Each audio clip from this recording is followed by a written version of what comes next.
ऊंट ने तेज गति से भागते हुए उमर सुमरा के सभी सैनिकों को पीछे छोड़ दिया। जब ढोला और सुमरा के सैनिकों के बीच काफी फासला हो गया, तब एक चरवाहा ढोला मारू को रास्ते में मिला, जिसने उन्हें बताया कि आपके ऊंट का एक पैर बंधा हुआ है।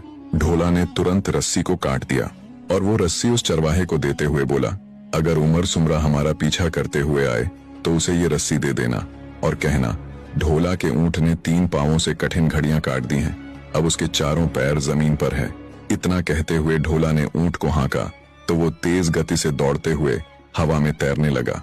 काफी देर बाद ढोला का पीछा करते हुए उमर सुमरा आया तो चरवाहे ने उसे वो रस्सी दिखाते हुए सारी बात बताई।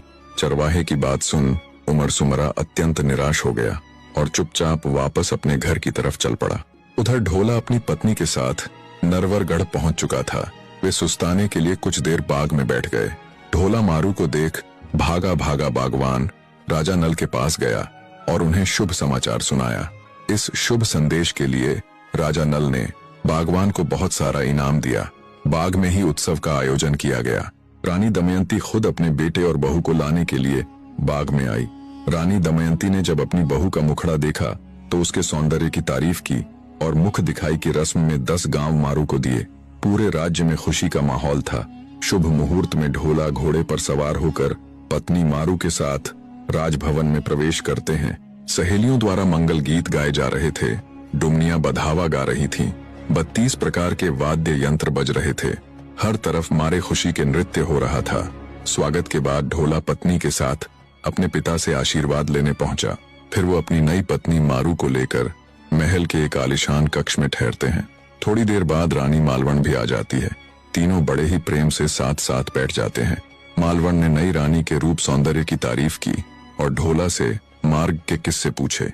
ढोला ने रास्ते में पुष्कर में देखे विवाह के स्मृति चिन्ह से लेकर उमर सुमरा और उस चरवाहे वाले सारे किस्से मालवण को सुनाए।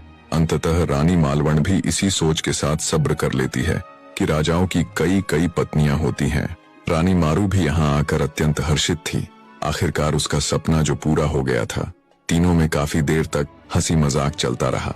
मारू को ढोला अत्यधिक प्रेम करता था, पर फिर भी वो अपने सास ससुर के कहे में रहती। ढोला मारू और मालवण ने बड़े ही शान और उत्साह के साथ अपना जीवन यापन किया। ढोला मारू की ये प्रेम कथा युगों युगों तक अमर रहेगी। जो भी श्रोता इस कथा को सुनता है उसका मन प्रसन्न हो जाता है।